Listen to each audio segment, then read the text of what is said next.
की बात है, एक पेड़ की डाल पर एक कौआ उदास और परेशान होकर बैठा था।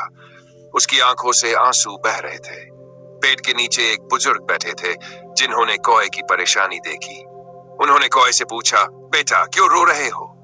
कौए ने गहरी सांस लेते हुए कहा, मैं अपने काले रंग और बेसुरी आवाज से परेशान हूँ। जहां भी जाता हूँ लोग मुझे भगा देते हैं। कोई मुझे पसंद नहीं करता। बुजुर्ग ने मुस्कुराते हुए पूछा, तो फिर तुम क्या बनना चाहते हो? बताओ, मैं तुम्हें वैसा ही बना दूंगा। कौआ यह सुनकर चकित हुआ। उसने सोचा कि बुजुर्ग कोई जानी है जो उसकी समस्या हल कर सकते हैं। उसने तुरंत कहा, मुझे हंस बना दीजिए। हंस कितना सफेद और चमकदार होता है, सब उसे पसंद करते हैं। बुजुर्ग ने कहा, ठीक है, लेकिन पहले जाओ और हंस से मिलकर आओ। कौआ खुशी खुशी हंस के पास गया और, हंस भाई, तुम्हारी जिंदगी कितनी शानदार है। तुम कितने सफेद और सुंदर हो। तुम्हें देखकर लगता है कि तुम बहुत खुश हो गए। हंस ने मुस्कुराते हुए जवाब दिया, तुम्हें किसने कहा कि मैं खुश हूं?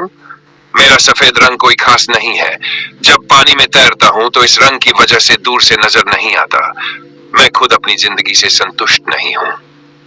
कौए ने पूछा, अगर तुम खुश नहीं हो तो फिर तुम क्या बनना चाहते हो? हंस ने जवाब दिया, अगर मौका मिले तो मैं मिट्ठू तोता बनना चाहूंगा। वह कितना हरा भरा और आकर्षक होता है और उसकी लाल चोंच तो और भी सुंदर है। कौआ और हंस दोनों मिट्ठू को ढूंढने निकल पड़े। कई पेड़ों के चक्कर लगाने के बाद उन्होंने एक पेड़ पर मिट्ठू को देखा। मिट्ठू से मिलकर उन्होंने कहा, मिट्ठू भाई, तुम्हारी जिंदगी तो बहुत मस्त है। तुम तो सबसे सुंदर और खुश पक्षी हो। मिट्ठू ने गंभीर होकर कहा, तुम्हें यह किसने कहा कि मैं खुश हूं? मेरा हरा रंग मुझे पेड़ों में छिपा देता है। तुम्हें भी मुझे ढूंढने में कितना समय लगा। मैं चाहता हूं कि मैं मोर बन जाऊं, जो रंग बिरंगा और सबसे सुंदर होता है। अब तीनों मोर के पास गए और उससे कहा, मोर भाई, तुम्हारी जिंदगी तो सबसे अच्छी है। तुम कितने खूबसूरत हो और जब नाचते हो तो लोग तुम्हें देखने के लिए दौड़ पड़ते हैं।